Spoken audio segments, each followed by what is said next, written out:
ఇంకా అన్నిటికన్నా ముఖ్యంగా వారి దృష్టికి ఎన్నికల కమిషన్ దృష్టికి మా వినోద్ కుమార్ గారు మా పార్టీ దాదాపు 20 ఏళ్లుగా ఒక అంశంలో పోరాటం చేస్తా ఉంది ఎన్నికల కమిషన్తో. కారు గుర్తును పోలిన సింబల్స్ ఏవైతే ఉన్నాయో దాదాపు 8-9 సింబల్స్ ఉన్నాయి. ఉదాహరణకు మీకు నేను ఎగ్జాంపుల్ చెప్తాను. 2019లో పార్లమెంట్ ఎన్నికలు భువనగిరి పార్లమెంట్ సీటు మా పార్టీ 5,000 ఓట్లతో ఓడిపోయి ఆ రోజు కోమటిరెడ్డి వెంకటరెడ్డి గారు కాంగ్రెస్ పార్టీ నుంచి గెలిచారు. బూర నరసయ్య గౌడ్ గారు మా పార్టీ నుంచి పోటీ చేసి 5,000 ఓట్లతో ఓడిపోయారు. కానీ మా కారు గుర్తును పోలిన గుర్తు ఒక రోడ్ రోలర్ గుర్తు.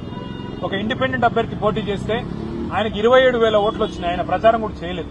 ఎందుకు చెప్తా ఉన్నా ఇదంతా అంటే ఇట్లా మా పార్టీకి ఒకసారి కాదు ఎన్నో సందర్భాల్లో నష్టం జరిగింది. మొన్న జరిగిన సాధారణ ఎన్నికల్లో కూడా మేము 14 సీట్లు 6,000 కంటే తక్కువ ఓట్లతో ఓడిపోయాం. అక్కడ కూడా మరి చాలా చోట్ల ఈ chapati maker, road roller, ship ఇట్లా 8 గుర్తులు ఏవైతే మా కారు గుర్తును పోలిన గుర్తులున్నాయో వాటి వల్ల కూడా మాకు చాలా నష్టం జరిగింది.